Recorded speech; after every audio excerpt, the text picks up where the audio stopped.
ભાવનગર જિલ્લાના ગારિયાધાર તાલુકાના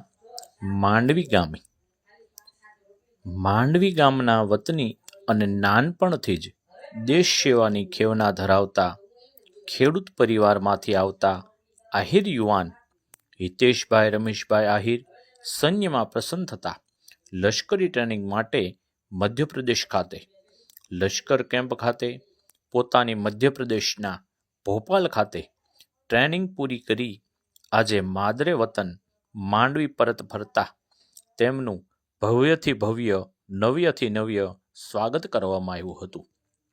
આ સ્વાગત કુંવારિકાઓ દીકરીઓ દ્વારા કરવામાં આવ્યું હતું. તેમજ તેમના મા કુળદેવીના મઢે પીઠળ માતાના મઢે પોતે તેમના કુળદેવીના આશીર્વાદ પ્રાપ્ત કરી અને ગંગાદેરી આશ્રમ, લાખાપીર આશ્રમ તેમજ ગુરુજનોના શુભ આશીર્વાદ પ્રાપ્ત કરી ગ્રામજનો દ્વારા ઉત્સાહથી ભવ્ય સ્વાગત કરવામાં આવ્યું હતું. સાંજે 7 કલાકે તેમના પીઠળ માતાજીના મઢે મહાપ્રસાદનું પણ આયોજન કરવામાં આવ્યું હતું.